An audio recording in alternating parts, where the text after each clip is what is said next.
Everyday Samurai, Episode 12.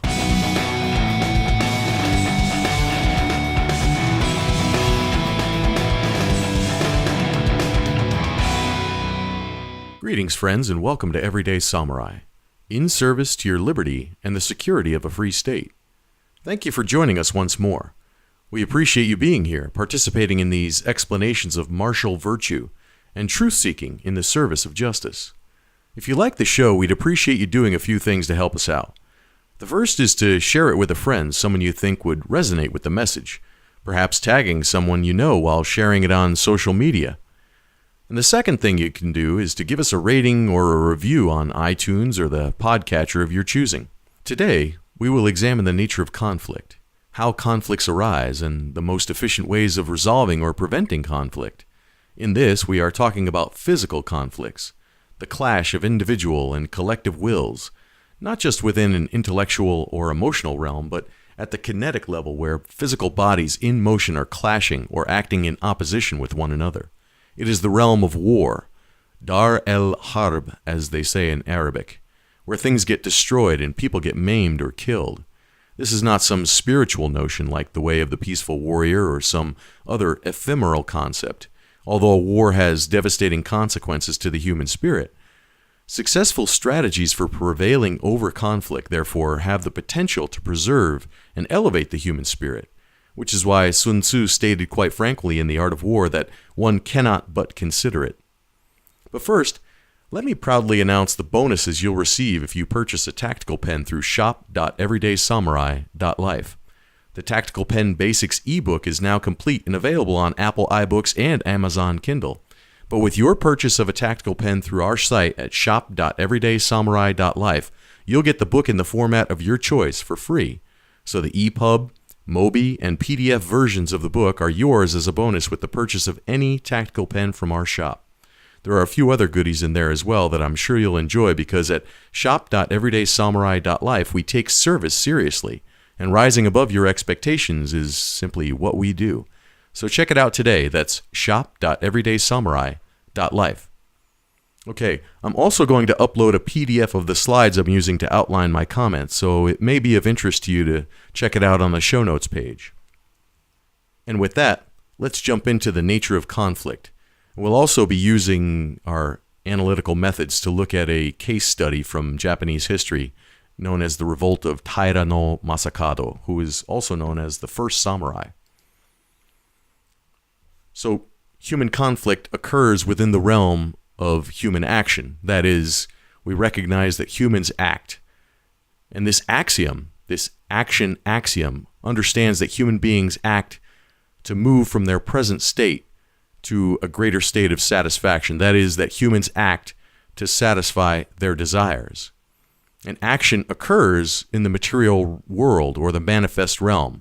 We're not just talking about things theoretically. It's not just a mental experiment. We're talking about the world of effect, where cause has effect. And action always begins in the mind. That is, that the human being has to perceive that their action will lead to a greater state of satisfaction, a greater state of ease. So we're moving from less ease to more ease, or less satisfaction to more satisfaction. And all of this begins with the state of mind of the individual. Now, I know that there are some schools of thought that also talk about metaphysics, and certainly one of the best books that I ever read on this subject was Spiritual Advice for Buddhists and Christians by the Dalai Lama, in that he talks about a latent cause and a latent effect, or a manifest cause and a manifest effect, or a latent cause being something happening outside the world of time and space, or the world of things. And then the manifest cause and effect are occurring within that realm of time and space and form, the world where things act upon one another, the things that we can see and touch and taste and smell. That's the manifest realm. And sometimes, on a metaphysical level, latent causes can have manifest effects. And sometimes manifest causes can have latent effects, meaning that you take an action in the physical world that then scars your soul or gets imprinted upon the consciousness of your mind, indelibly etched into your memory. And sometimes that also has effects upon your body. So it's not to say that there might be some spiritual causes out there. It's just that when we look at the realm of human action, we're dispensing with all that, and we're just looking at what goes on in the realm of effect. But there is indeed a mental cause. So there's that latent cause that somebody feels dissatisfied with their current state of being. They perceive that taking action will alleviate their current state and improve their condition. Therefore, they do take action. So this is what we mean by humans act, and they act in the world of effect, even though everything begins in mind. So they have to perceive not only that they can achieve a greater state of satisfaction, but that the means are available to create that effect. They have to see that the means are available and that they are available to them, that they can make use of those means. And we stop to think about it.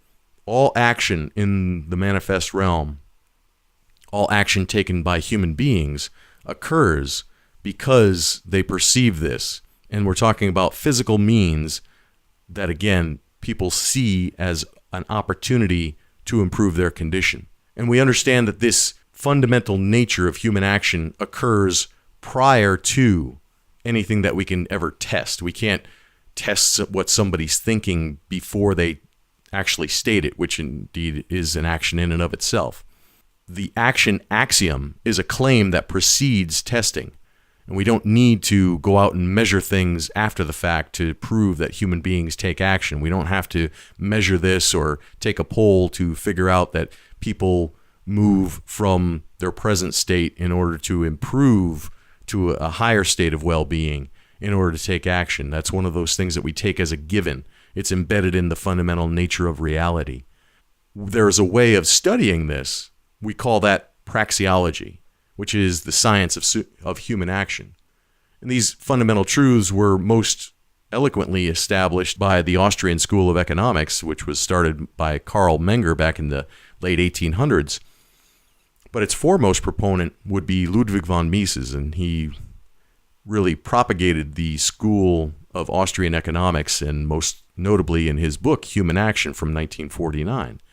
And he did it under the realm of the economist. Economics is the most well-developed aspect of the Austrian school, of course, but also of praxeology in principle. It's simply a recognition that finite resources are applied to satisfy human desires. And when we say finite, we could also use the word scarcity, that resources are scarce. And that simply means that resources are finite, they are numbered, they are limited, as well as human beings having a limited capacity for life. At some point, we all must reemerge back into the infinite from wherever we came. But on the material level, the human body has a lifespan. It is quantifiable. It is known to be limited. Just like when you walk into a room, there might be an unimaginably high number of chairs available on the entire planet of the Earth, but in that room, there can only be a fixed number. So even though there might be a potential for infinite resources, as long as we're in the human realm, there is a limit. There is a finite number of available resources at a given time and at a given location. And that's what understanding these fundamental truths about the nature of life on Earth for human beings leads to contests over resources. That is, conflicts can only occur insofar as resources are scarce or finite. And then, like I said, that doesn't mean necessarily that there's a scarcity mentality that we have to fight over scraps of food like dogs in a cage. It's the fact that there's a cage there artificially keeping those dogs trapped that in this scenario would have them fighting against one another. And the Austrian School of Economics and its study of praxeology has also looked at human conflict as a subset of praxeology. That is, we're studying praxeology and human action as well as its implications. And certainly those people that go to war believe that by doing so, they will improve their own level of satisfaction or well-being, even if it means simply warding off attacks upon their lives, their liberties, their property, etc. So war is a subset of praxeology. War is human action, and there is a purpose behind it. There have been some Austrian theorists that have looked at war, and certainly Ludwig von Mises himself, as a World War I veteran, included war in a lot of his writings because it shaped so much of how economic policy contributed to war and the results of those wars upon the economic policies of the defeated, meaning Germany during the interwar period between World Wars I and II, and the economic policies of defensive measures, as well as the implications of having to pay war reparations, shaped Germany and led to the rise of the Nazi regime, the National Socialists, I should say. We should never forget that Nazi is short for National Socialist. So there have been lots of writings from the Austrians from a praxeological perspective looking at theories of war, not the least of which would be Murray Rothbard in 1951 listed a theory of war and hostile action as a sub-discipline of praxeology.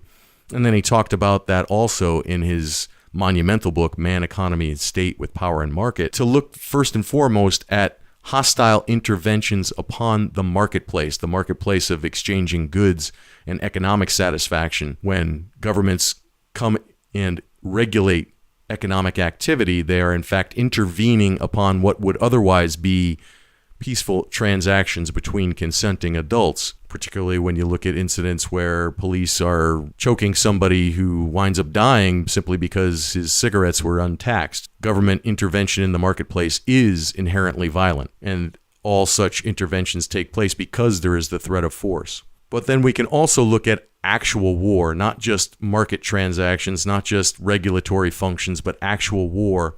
Joe Salerno, in a 2008 article, talked about imperialism and the logic of war making. That although the logic of war making has yet to be fully elaborated, it is clear that this praxeological subdiscipline is useful in dispelling long entrenched myths and fallacies about war. Understanding the logic of war making also provides knowledge of how to end a war to those who have that goal.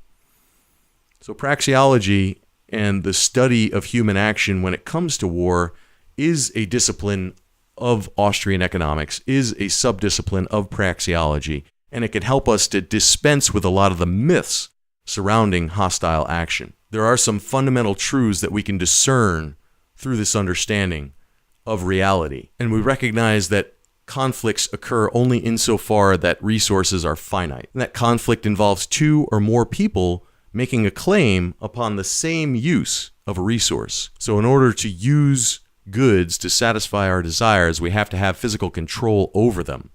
And it makes no sense to have the idea of a claim to a resource in name only. You have to be able to actually physically employ it, to actually physically consume that food in order to satisfy our hunger, to sustain our bodies, to sustain life. It does no good to have a claim to a resource or even the nominal grant of a resource if you can't actually employ it. The idea of a group ownership of a given resource is just absurd when you think about, before I can eat this banana, I have to get permission from every other owner or potential owner. The idea of a collective ownership is just nonsense.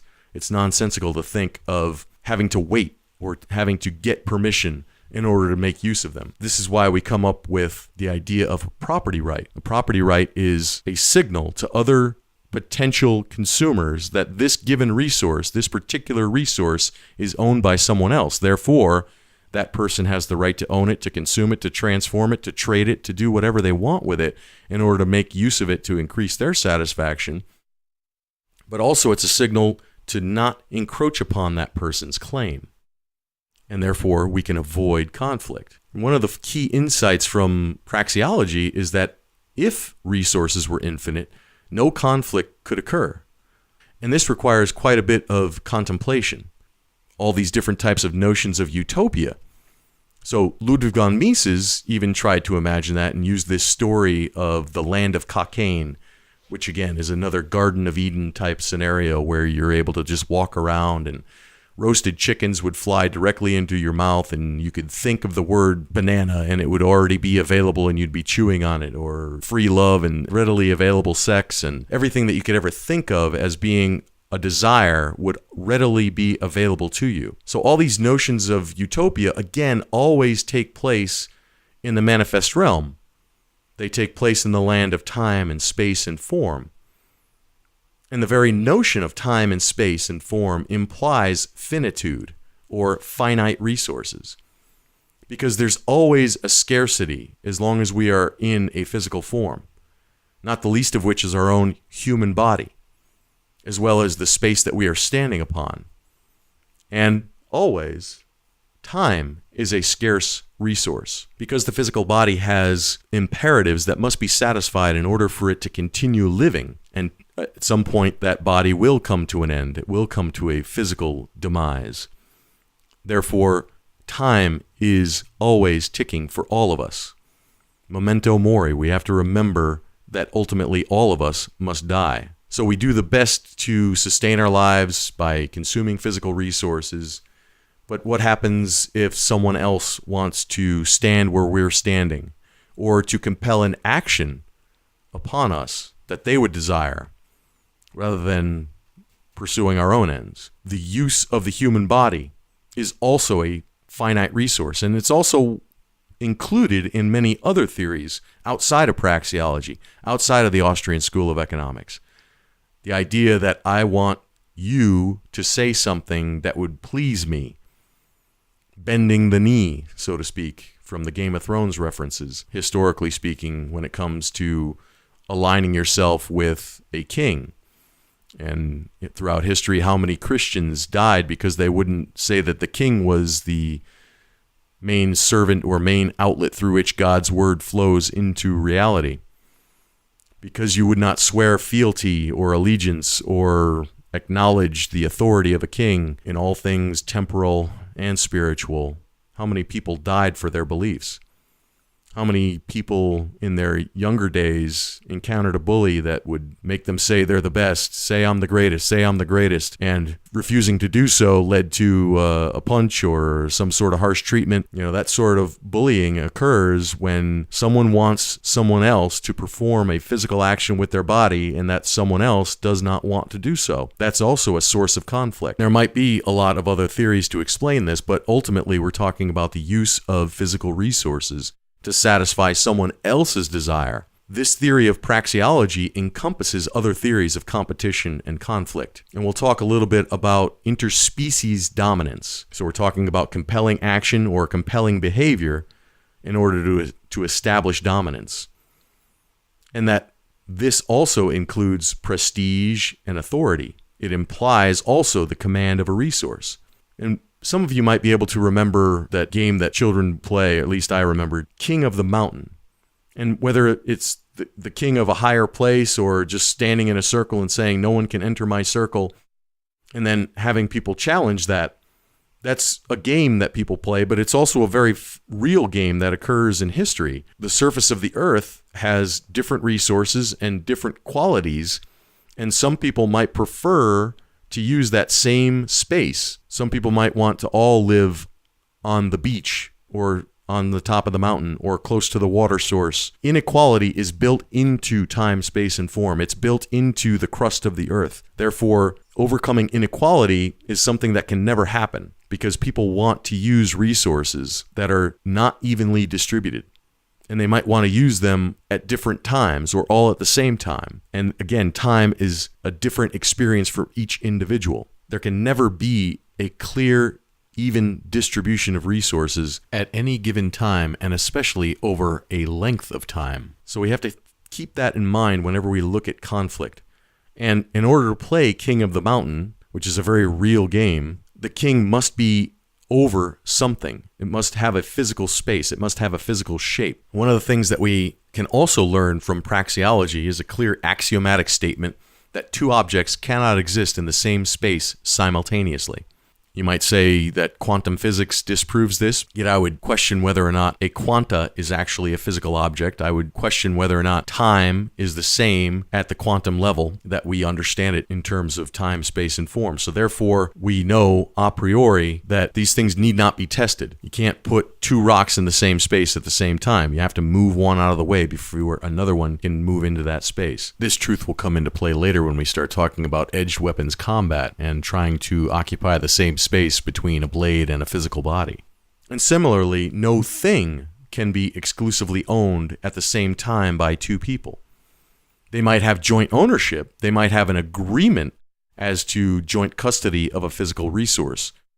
But no thing can be exclusively owned. Again, the word exclusively in there implies that in order for one person to enjoy the use of a resource, it must be denied to all other people. So with this in mind, we'll move on to a clear example from Japanese history. But first, I'd like to talk to you a little bit about progressive yoga, because the physical body needs to be wrung out every now and then from the stress that we acquire just by going through life, through the everyday wear and tear that we put upon our bodies, particularly those that are interested in martial arts and the warrior arts. We recognize that the body is put through some extreme degrees of stress, and let's face it, stretching is boring. A lot of times we shortcut and get through our workouts, and then by the time we're done, we want to move on with our day, so we cut out the most important part, which is restoring that body to its natural resting length, to those tight muscles and the connective tissue, and eventually those things do show up. I can tell you from my own experience that joint pain and physical problems of immobility result when you neglect these aspects of your workout. So the best thing that I've found is the progressive yoga program, because it's no nonsense, it's time efficient,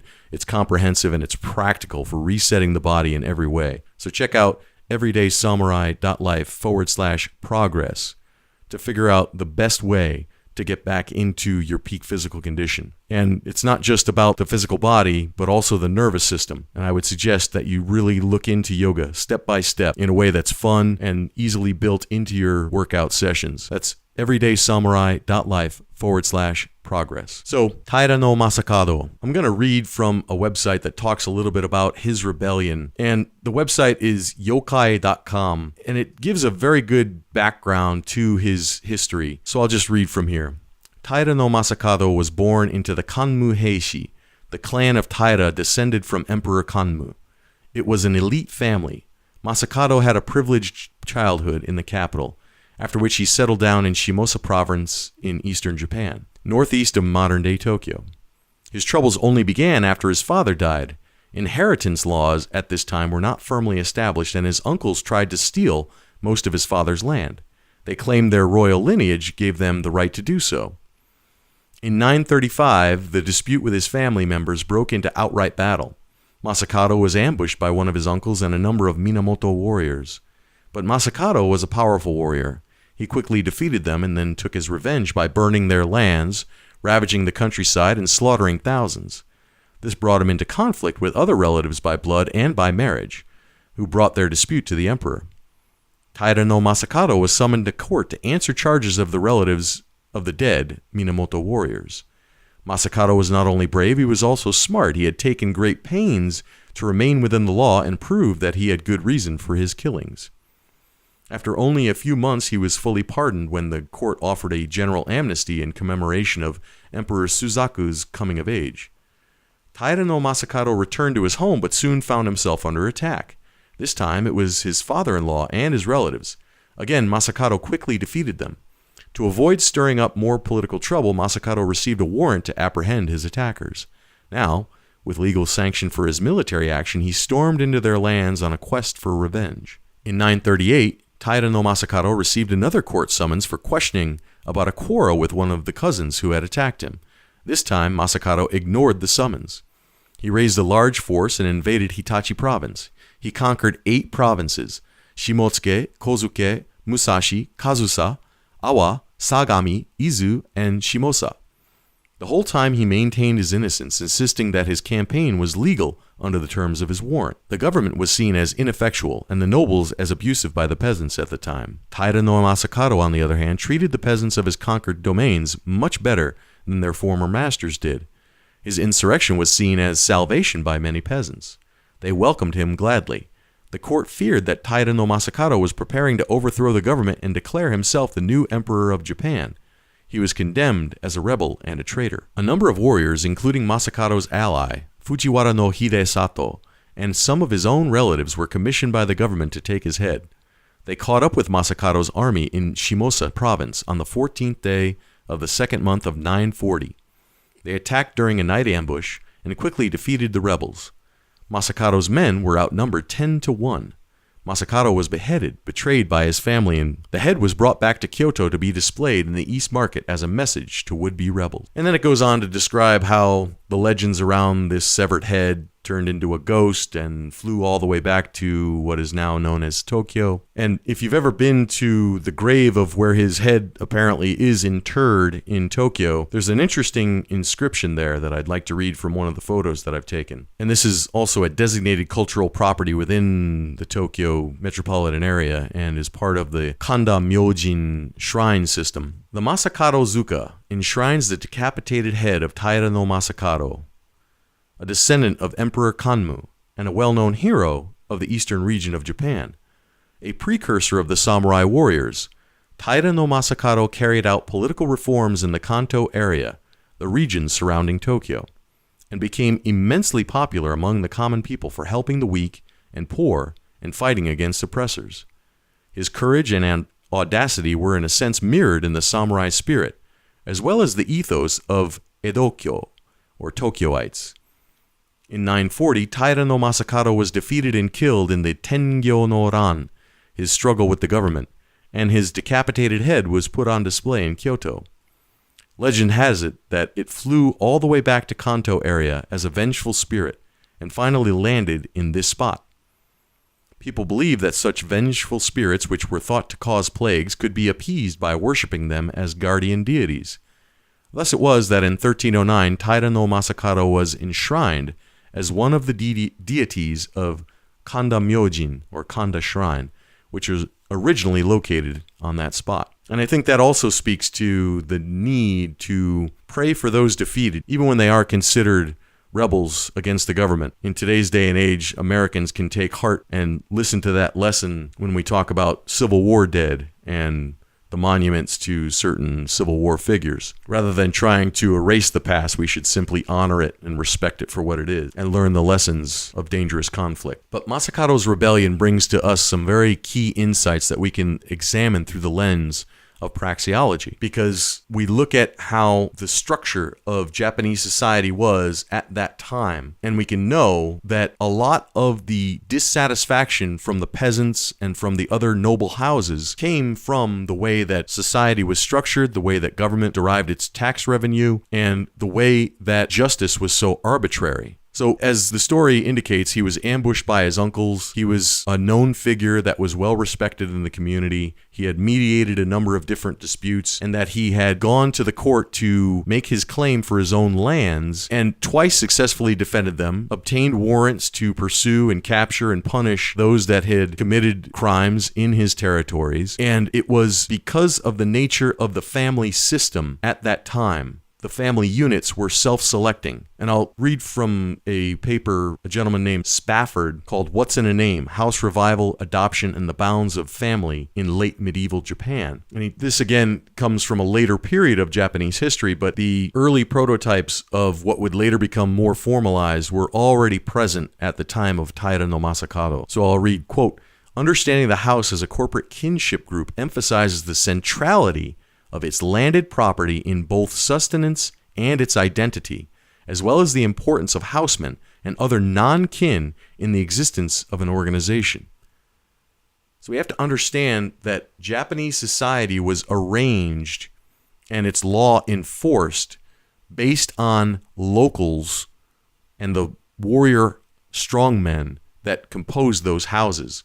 The central court in Kyoto, or Heian at the time, didn't have much effective authority outside of the capital unless it relied upon the local strongmen, as they were known, or the kondei system. So they had to collect their revenues by way of these local strongmen. And that was mostly from tax farming or collecting a portion of the yield from the peasant farmers in the districts and in the provinces. They basically told these local strongmen to work through the provincial governors that were dispatched there from the court, but the governors had no real power. They had to rely on the local families, and the local families were just told to give us a certain portion of whatever the yield was, and anything above that they could also extract from the peasants and keep for themselves. Well, most of those extractions were very corrupt and very punitive and very unmanageable from the peasant's perspective. We talk about desiring a living wage now. Back then, if so much of the yield was taken from the peasants, they just didn't have enough to eat. And there was another way by which the local strongmen, the provincial governors, and the district magistrates earned their living, and that was by loaning both seed and tools to the peasants, and then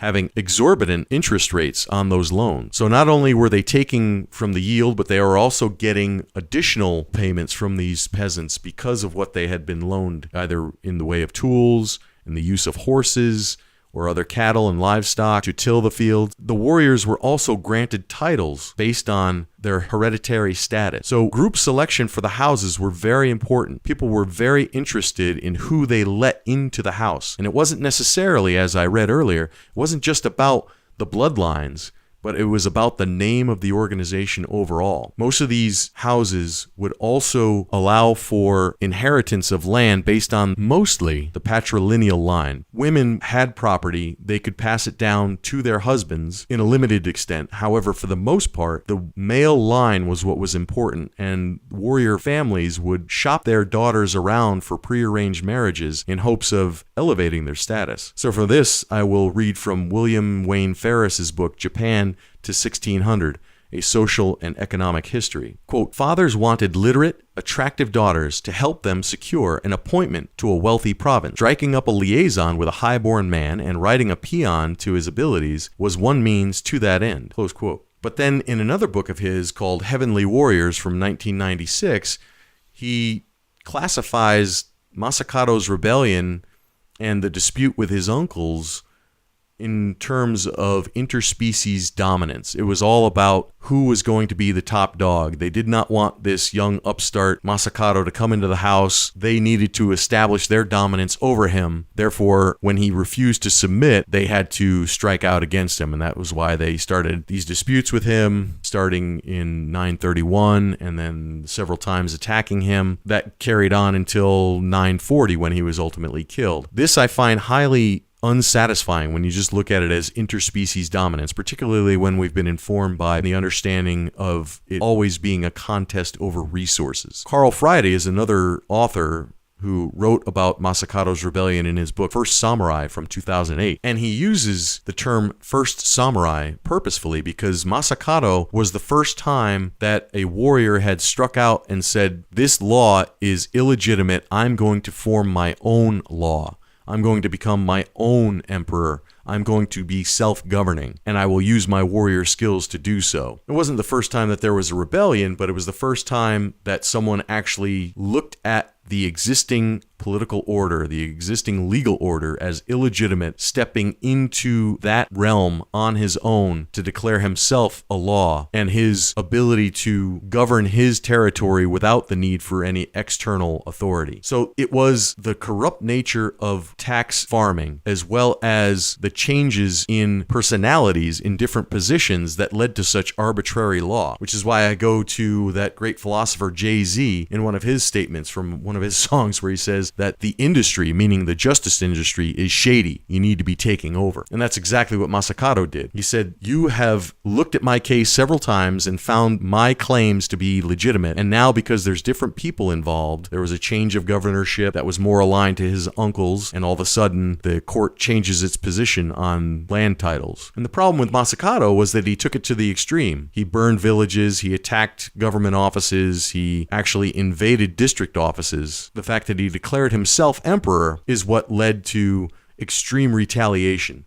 The Yamato court in Heian, or Kyoto as we call it today, was facing actually two rebellions. There was another pirate operating in the western side of Japan that was causing a great deal of problems. Not only were the court nobles getting requests from Korea and China to suppress these pirates, but they were also dealing with pirate attacks on the inland sea. So it was a real challenge to the Yamato court to assert its authority, and they chose to make examples of both Masakado and the pirate captain, but they couldn't do it simultaneously, so they went after Masakado first, most notably by playing warrior houses and relatives against each other with the idea of material reward following these campaigns. And then they could also deal with the pirates after Masakado was suppressed. And that's exactly what they did, through both a mixture of force and persuasion, promises of rewards to both the pursuers powers and trying to get the pirate captain to come under heel by giving him some sense of legitimacy, which they, a year or two later, would then renege on and kill him outright. But the idea of combat as being rooted in a struggle over resources is much more satisfying and much more inclusive, because that includes ideas of honor and money and title and respect and prestige and all these other things that we talk about for interspecies dominance. It's not just about dominance, but there's physical means and resources involved when you look at it through the lens of praxeology. Another Austrian economist named Matt McCaffrey has also written a paper on Sun Tzu and the art of war and how that can be used to inform business strategy. And as we've talked about in previous episodes, Sun Tzu was very much mindful of the economic aspects of war when he wrote about it in roughly 2500 BC. He recognized that combat is highly inefficient, and most warriors, when they're facing death, disfigurement, or permanent disability, are also sacrificing their honor, their prestige, their standing in the community, and also financial resources, particularly when whatever mobilization requirements get expended in war, they're no longer available to enjoy in the good life. Sun Tzu also talked about how all war is based on deception.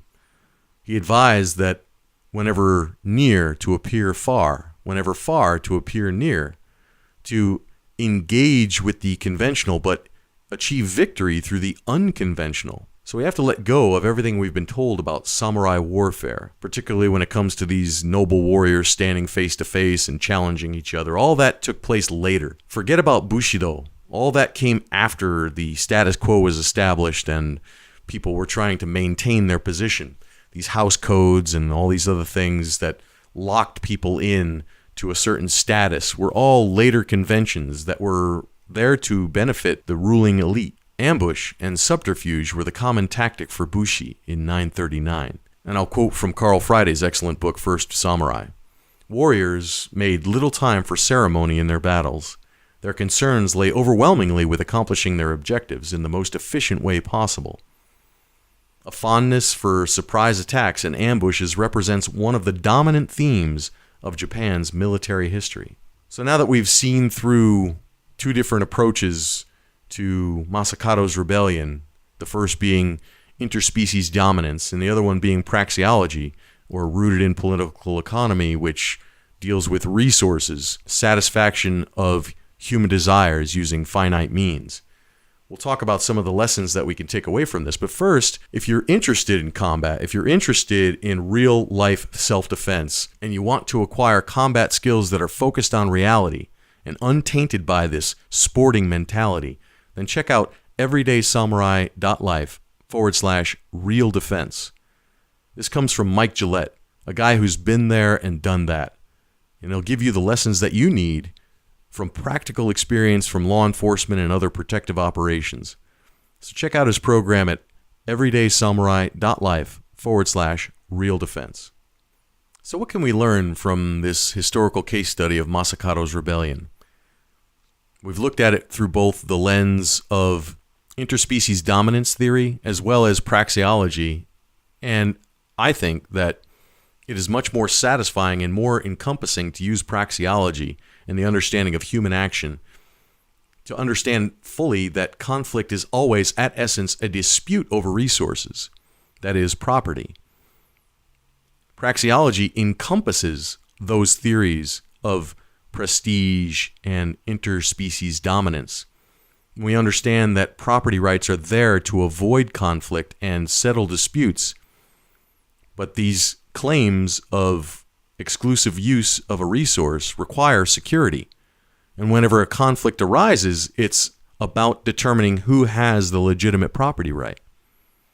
Unfortunately, when there is a monopoly in place, such as what was happening in Japan at the time of Masakado's rebellion, everybody was appealing to one court, the Yamato court in Kyoto, and it was corrupt from its very core, yet also arbitrary. Because as soon as one personality changed, the rendering of justice changed. And that led to further conflict because the property rights were not secure. They were subject to arbitrary interpretation. And Japanese history is loaded with all sorts of stories of revolt, both samurai and peasant alike. There's a wonderful book from 2016 by a guy named White called Iki that documents all the times that peasants took up arms and revolted against the ruling elite because of their confiscatory tax policies. So it's not just samurai and it's not just peasants, but it's everybody that ultimately sees how having their resources taken from them by a corrupt organization leads to more conflict. So people can never fully delegate their security and justice needs. Like Masakado eventually said, and in the words of Jay-Z, the industry is shady. You need to be taking over.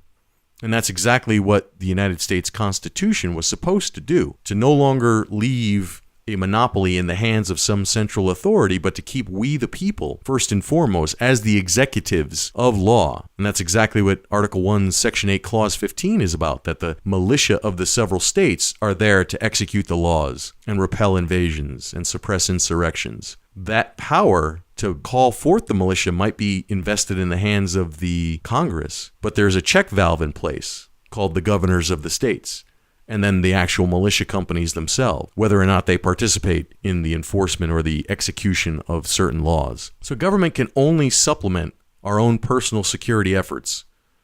Turning over security functions completely is always bad. And we know this through sound Austrian economic theory and praxeology, that whenever a monopoly is in place, the price will always rise and the quality will always diminish. So at best, government can arrange for the orchestration of security production, and that's why we contract them into existence, which is what the Declaration of Independence indicates. That government can act to coordinate all of our personal, communal, and national security interests. But ultimately, the Second Amendment states that we, the people, acting as militia of the several states, are the ones that execute the laws, suppress insurrections, and repel invasions. And if we need further use, that we're too busy, we don't have time, we don't have the necessary resources or skills to do a specific task, then we can supplement that further to contracted agents. And that could be police, that could be private security, that could be an insurance company, that can be a number of different organizational models. But whoever those contracted agents are, they have no further authority than what an individual can do on their own. That is, we do not create rights ex nihilo. They don't emerge out of nothing. That rights can only be conferred, and those rights can be only conferred by people. So the people that receive those conferred rights to act on someone else's authority or on their behalf only has the rights that have been granted to them. And further, that as long as we keep a watch and a close guard upon life, liberty, and property, as well as, and especially, those contracted agents that we have hired out to look to our further defense and security, to coordinate on our behalf. As long as we keep a close check on those people, that is the best way to avoid conflict, to make sure that law is not arbitrary, to make sure that justice is upheld and preserved. It's a personal responsibility. It's not just something that we can do every 2 or 4 years at the ballot box and allow people to run roughshod in between their terms, but to constantly be involved in this process is the best way to avoid rebellion, the best way to uphold justice, to prevent conflicts from occurring in the first place, rather than waiting for tyranny to become so acute that we have to take some sort of massive action like a rebellion. It is the maintenance of justice that is important, rather than waiting for some massive event to occur. That is what Everyday Samurai is all about, looking to our own security and being a net contributor to the well-being of society by upholding justice and being in a position where we can contribute to the well-being and the maintenance of a just and proper social order based in a non-arbitrary rule of law and respect for private property. So friends, until next time, stay sharp, stay aware, and be well.